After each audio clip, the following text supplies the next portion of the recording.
Hello friends, कैसे हैं आप सब। तो डियर, आज के क्लास में जो है हम लोग सीटीपी का प्रैक्टिस सेट करने वाले हैं। तो चलिए हम लोग स्टार्ट करते हैं आज का क्लास। तो जैसे कि बहुत सारे स्टूडेंट का कहना है कि जुलाई का सीटेट होगा कि नहीं होगा। तो हम आपको बता दें कि अगर हमारा जो सीटेट है ना, वो सबसे पहले तो 1 मंथ लेता है सिर्फ फॉर्म फिलअप का। उसके बाद एडिटिंग का टाइम देता है, फिर उसके बाद 2 मंथ आपको टाइम देगा, फिर उसके बाद ये सीटेट का एग्ज़ाम होता है। लेकिन 7 जुलाई को एग्ज़ाम होता है। अभी आपका अप्रैल ख़त्म हो गया, मई जून आपके पास सिर्फ 2 मंथ है, ठीक है। ऐसे में नोटिफिकेशन अभी तक देखने को नहीं मिला है। और अगर नोटिफिकेशन आता तो ये अप्रैल तक जो है नहीं, मार्च को ही जो है आपको ये नोटिफिकेशन आ जाता है। और फॉर्म फिलअप जो रहता है अप्रैल में स्टार्ट हो जाता है। तो इस बार तो चांसेस बहुत कम है कि आपका जुलाई में आपको सीटेट देखने को मिले। खैर, चलिए हम लोग स्टार्ट करते हैं आज का क्लास। पहला क्वेश्चन देखें कि एक बच्चे में रचनात्मक कंस्ट्रक्टिव विकास प्रारंभ होता है वयस्कता के दौरान, किशोर अवस्था के दौरान, बाल अवस्था से, जन्म से। तो देखिए, ये जो कंस्ट्रक्टिव यानी आपका जो कंस्ट्रक्टिव, जैसे बच्चे जो होते हैं ना, कभी कुछ कुछ अपने आप करने लगते हैं। जैसे आप देखिएगा, कुछ होगा तो उसे वो खोलेगा, फिर उसे खुद से लगा बंद करेगा। तो ये सब क्या है ना, ये कंस्ट्रक्टिव है। तो ये जो है ना, बाल अवस्था से ही जो है प्रारंभ होता है। नेक्स्ट क्वेश्चन है आपका कि यदि एक बच्चा धीमा सीखता है तो अपव्ययी कारक है, ये हमसे प्रोनाउंसिएशन नहीं होता है, इसके लिए सॉरी।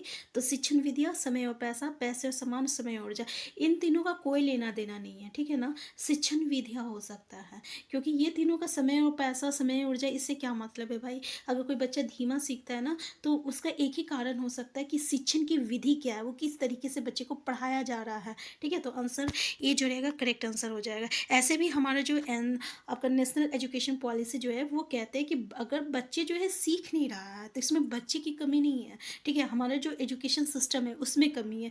हमारा जो तरीका है पढ़ाने का शिक्षक का, उसमें कमी है, बच्चे में कमी नहीं है, ठीक है। नेक्स्ट क्वेश्चन है आपका, अल्प अवधि मूल्यांकन के फायदे हैं, ये अध्ययन के लिए बहुत समय प्रदान करता है। तो यही हमारा सही आंसर होगा। ये नहीं है कि नियमित कार्य की आदत बनाता है, विषय प्रभावित होते हैं, या प्रत्येक पढ़ाई को कठिन बनाता है। ये अल्प अवधि मूल्यांकन का फ़ायदा यह होता है ना कि ये अध्ययन के लिए बहुत समय प्रदान करता है। नेक्स्ट क्वेश्चन है, यदि एक बच्चा कर्ता क्रिया संबंध में गलती करता है तो एक शिक्षक उसकी मदद कर सकता है। कक्षा में उस बच्चे पर विशेष ध्यान देते हुए उदाहरण देकर समझाना। देखिए, यहाँ पर डांट कर और सजा देकर एक नेगेटिव कीवर्ड है, हटा दीजिए। अब ऐसा नहीं, कोई बच्चा गलत लिख रहा तो हम बोलेंगे भाई तुम 10 बार बोलो या लिखो। पहले हम लोग ऐसे ही करते थे, चलो इसको 20 बार लिखो, इसको 50 बार लिखो, गलती हो गया तो इसको 50 बार लिखो, इसको 10 बार लिखो। हम लोग भी किए हुए हैं, लेकिन ऐसा हमें नहीं करना है। नेक्स्ट है व्याकरण के नियम को फिर से बताकर। अब देखिए, व्याकरण के नियम को बताकर ये भी सही नहीं है। हमें क्या करना होगा कि अगर कोई बच्चा जो है कृतक क्रिया संबंध में गलती करता है तो ये शिक्षक का फर्ज है कि उस बच्चे पे जो है थोड़ा ध्यान दिया जाए और उसको उदाहरण के साथ समझाना है, ठीक है। उदाहरण के साथ समझाना है। आंसर ये जो रहेगा करेक्ट आंसर हो जाएगा। अगर हम देखें तीनों चारों सेंटेंस में, तो सबसे पॉजिटिव जो है हमारा वही सेंटेंस था। नेक्स्ट क्वेश्चन है, प्रेरणा के बाद आनंद आना चाहिए, के बाद आना चाहिए इनाम, फटकार, ज्ञान, प्रोत्साहन। तो प्रेरणा के बाद क्या आना चाहिए भाई। तो प्रेरणा के बाद जो है हमें जो है प्रोत्साहन आना चाहिए। आंसर डी होना चाहिए। नेक्स्ट क्वेश्चन है आपका, नए प्रयोगों को सीखने का एक कुशल तरीका है। रटकर पढ़ना, लिख कर पढ़ना, मशीन के द्वारा पढ़ाई करना, उदाहरणात्मकता, तुलना। हमारा आंसर क्या होगा, रटकर पढ़ना नेगेटिव कीवर्ड हटा दीजिए, लिख कर पढ़ना, ठीक है, मशीन के द्वारा, ये तो कोई बात ही नहीं हुआ। हमारा आंसर डी हो जाएगा कि हमें जो है कोई एग्जाम्पल देना है और उसकी तुलना करके जो है सीखना है। यही जो है ना सबसे सर्वश्रेष्ठ तरीका होता है, ठीक है, पढ़ने का। तो उदाहरण सबसे सर्वश्रेष्ठ तरीका होता है सीखने का, याद रखिएगा। नेक्स्ट क्वेश्चन है, स्मरण के अंतर्गत होता है व्यवहार, पठन और लेखन, प्रभावी शिक्षण, धारण एवं अनुसरण। हमारा अनुस्मरण। हमारा आंसर क्या होना चाहिए। तो हमारा आंसर जो है स्मरण के अंतर्गत क्या आता है, तो धारण एवं अनुस्मरण होना चाहिए, ठीक है। नेक्स्ट क्वेश्चन है, शिक्षकों को गैर मित्रतापूर्ण व्यवहार किस प्रकार का वातावरण तैयार कर सकता है। आप यहाँ पे देख सकते हैं गैर मित्रतापूर्ण व्यवहार, मतलब हम लोग कहते हैं जैसे कि एक टीचर जो होते हैं ना, अगर वो फ्रेंडली बिहेव रहता है तो बच्चे जो है ना उससे बहुत ही इंटरेस्ट लेते हैं। तो उससे बच्चे जो रहते हैं ना काफ़ी इंटरेस्ट लेते हैं उनके क्लास में और उन्हें अच्छा भी लगता है उनके क्लास में। ख़ैर ऐसा हम लोग के साथ भी हुआ होगा, शायद आपको भी आपके साथ भी हुआ होगा कि अगर आपके टीचर जो रहता है अगर उनका फ्रेंडली बिहेव रहता है तो आप उनसे किसी भी चीज़ को पूछने में मतलब कि आपको डर नहीं लगता, आप बेझिझक उनसे पूछ सकते हैं और आपको उनके क्लास में इंटरेस्ट भी आता है पढ़ने में, ठीक है? तो अगर यही बोल रहा है कि अगर टीचर की व्यवहार जो है अगर फ्रेंडली ना हो तो उससे क्या होना चाहिए, उससे क्या होगा? पहला तो आमोद प्रमोद समय, खेलकूद समय, भय और विस्मय और स्वयं अभिव्यक्ति। तो भाई क्या पैदा होगा कि अगर मित्रता पूर्ण नहीं होता है तो उससे क्या होता है ना, कुछ पूछने में जो है हमें डर लगता है। तो हमारा आंसर क्या होगा, भय और विस्मय हो जाएगा। तो आंसर क्या होगा, आंसर आपका रहेगा आंसर सी जो रहेगा करेक्ट आंसर हो जाएगा, ठीक है। नेक्स्ट क्वेश्चन है आपका, शिक्षा एक पुनर्गठित और पुनर्निर्मित अनुभव है जो होता है औपचारिक, अंतराल, अनौपचारिक और निरंतर। हमारा आंसर क्या होना चाहिए, तो हमारा आंसर होना चाहिए आपका निरंतर होना चाहिए। शिक्षा जो होती है ना वो निरंतर हमेशा चलते रहने वाला प्रक्रिया है। ये नहीं कि आज आप पढ़ा उसके बाद 1 साल के बाद पढ़ रहे हो, ठीक है, ऐसा नहीं। ये रोज़ जो है आप रोज़ आधा घंटा पढ़ो, 1 घंटा पढ़ो, जो भी करो, जो भी पढ़ो, लेकिन वो हमेशा होना चाहिए। तो ये निरंतर अनुभव है। नेक्स्ट क्वेश्चन है आपका, स्कूली बच्चों के लिए पोशाक किस लिए आवश्यक होता है, तो ऑब्वियसली बच्चे एक जैसा इसलिए पहनते हैं क्योंकि वहाँ पे समानता होता है, ठीक है, समानता के लिए। तो आंसर सी होगा, क्योंकि जो अमीर बच्चे हैं वो भी वही ड्रेस पहनेंगे, जो गरीब बच्चे हैं वो भी वही ड्रेस पहनेंगे। तो यहाँ पे क्या होता है, नेक्स्ट क्वेश्चन है, किशोर अवस्था के दौरान कई प्रकार के तनाव और चिंताएं होती है, शिक्षकों को चाहिए वैसे ही रहने देना जैसा वो है, डांटना और रोकना, सहानुभूतिशील होना और सतर्कता व्यवहार से आगे बढ़ना और उन्हें अकेले बैठने पर बल देना। तो हमारा आंसर क्या होना चाहिए, हमारा आंसर होना चाहिए उन्हें अकेले बैठने पर बल देना। किशोर अवस्था के दौरान कई प्रकार के तनाव और चिंता होता है तो शिक्षक को क्या चाहिए कि ठीक है भाई तुम अकेले बैठो, ठीक है, और उस पर बल देना। हमारा आंसर क्या होगा, आंसर जो है आंसर डी होना चाहिए। नेक्स्ट क्वेश्चन है, किस प्रकार के प्रश्न बच्चों में सोच विचार कौशल बढ़ाते हैं, व्यक्तिगत प्रत्युत्तर प्रश्न, तथ्यात्मक प्रश्न, अवरुद्ध प्रश्न, मूल पाठ के अध्ययन पर आधारित प्रश्न। हमारा आंसर क्या होना चाहिए, तो भाई हमारा आंसर जो होना चाहिए वो तथ्यात्मक प्रश्न होना चाहिए, आंसर बी होना चाहिए, ठीक है। तो इसको हम लोग तथ्यात्मक प्रश्न आंसर बी होगा, ठीक है, याद रखिएगा। नेक्स्ट क्वेश्चन है आपका कि एक रचनात्मक बच्चे की विशेषता होती है, उच्च बौद्धिक क्षमता, समस्याओं के समाधान की क्षमता, चित्रकारी में निपुणता, परीक्षा में उच्च अंक पाना। तो यहाँ पे देख लीजिए, अच्छा अंक लाना ये रचनात्मक नहीं है, ठीक है, बच्चा जो है रट के भी ला सकते हैं। उच्च बौद्धिक क्षमता ये भी नहीं है कि बच्चे पर बहुत ही उसका बौद्धिक क्षमता ज़्यादा है, ये भी नहीं है, लेकिन हर एक समस्या का अगर वो समाधान कर रहा है तो वो सबसे जो है आपका रचनात्मक सबसे ज़्यादा क्रिएटिविटी दिखने को मिलता है। आंसर बी हो जाएगा।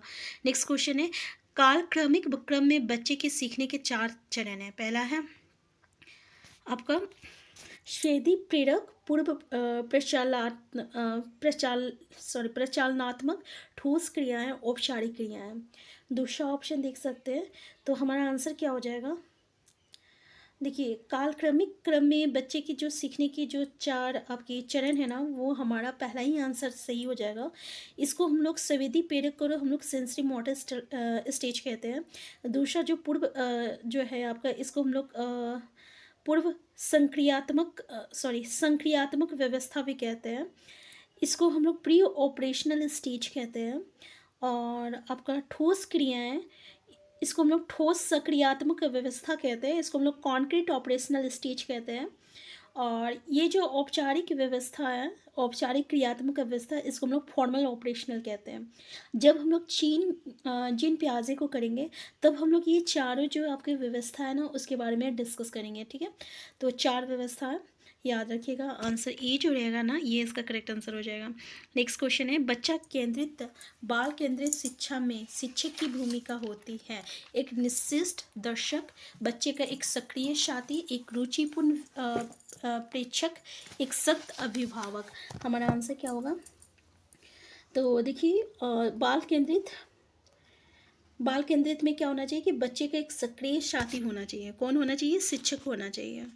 नेक्स्ट क्वेश्चन है, एक भाषा को सीखने में दक्षता प्राप्त होती है, पहला लिखने के साथ, सुनने के साथ, बोलने के साथ, पढ़ने के साथ। हमारा आंसर क्या होना चाहिए, हमारा आंसर बी होना चाहिए। सुनने के साथ होना चाहिए। नेक्स्ट क्वेश्चन है आपका, व्यक्तित्व की किस रूप में समझा जाता है? व्यक्तित्व को किस रूप में समझा जाता है? पहला, केवल बुद्धि, मुख्य वैशिष्ट्य, कठोर व्यवहार, व्यक्तिगत प्रभाव। हमारा आंसर क्या होना चाहिए? हमारा आंसर डी होना चाहिए, व्यक्तिगत प्रभाव होना चाहिए। नेक्स्ट क्वेश्चन है, थकावट के लक्षण है वजन में कमी, भूख की कमी, कार्य में रुचि की कमी, लंबाई की कमी। हमारा आंसर क्या होना चाहिए? तो भाई हमारा आंसर होना चाहिए, आंसर सी होना चाहिए, कार्य में रुचि की कमी होनी चाहिए। ठीक है, आंसर सी होना चाहिए। नेक्स्ट क्वेश्चन है, मनोभाव विकसित होती है शैशव काल में, बचपन में, प्रौढ़ता के दौरान और किशोर अवस्था में। हमारा आंसर क्या होना चाहिए? आंसर ए होना चाहिए, शैशव काल में होना चाहिए। ठीक है, नेक्स्ट क्वेश्चन है आपका,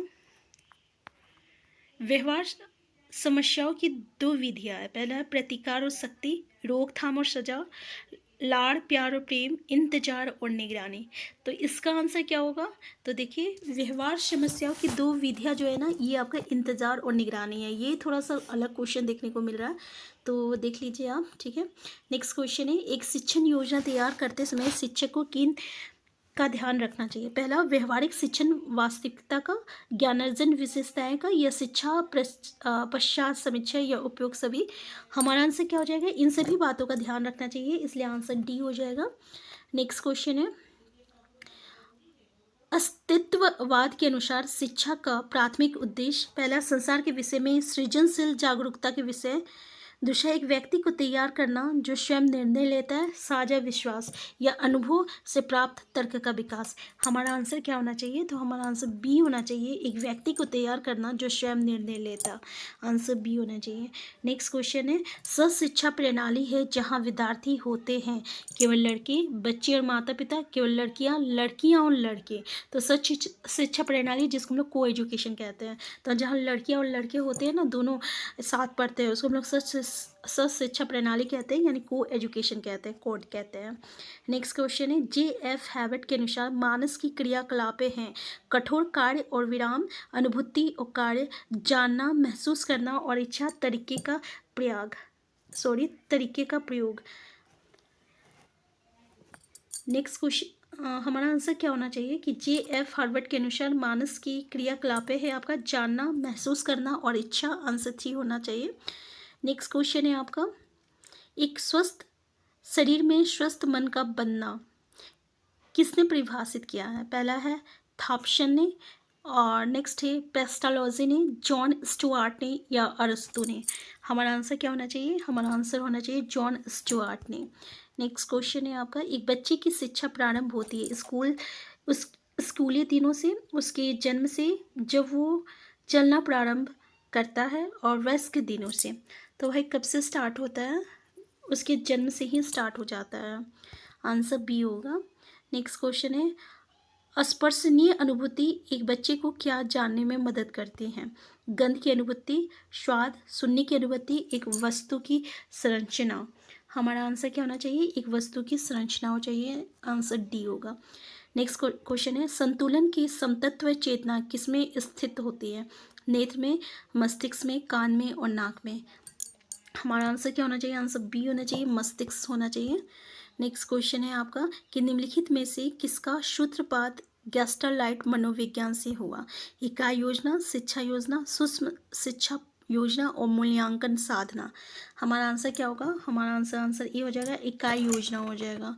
नेक्स्ट क्वेश्चन है, कितनी वर्ष की आयु में सृजनात्मक विकास होता है? पहला है, देख लीजिए, 2.5 वर्ष तक, या 2.5 वर्ष से लेकर 6 वर्ष तक, या 13 से आपका 19 वर्ष, या 21 वर्ष से आपका अधिक। तो हमारा आंसर सी हो जाएगा कि 6 से लेके जो 12 वर्ष तक की जो आपका आयु में जो है बच्चे जो है रचनात्मक विकास होता है। तो यहाँ पे जो है 13 से जो 19 वर्ष होता है ना, यहाँ पे सबसे ज़्यादा होता है, और 6 से जो 12 है ये तो दिया हुआ नहीं है, तो सबसे अधिक हमारा इसी वर्ष होता है, इसलिए हमारा आंसर सी जो रहेगा करेक्ट आंसर हो जाएगा। ठीक है, तो आज की क्लास हम यहीं तक रखते हैं। नेक्स्ट क्लास में हम लोग इसे आगे डिस्कस करेंगे। चैनल में नए हैं, चैनल को सब्सक्राइब कर लीजिएगा। वीडियो हेल्पफुल होगा तो लाइक शेयर करना मत भूलिएगा। Thank you.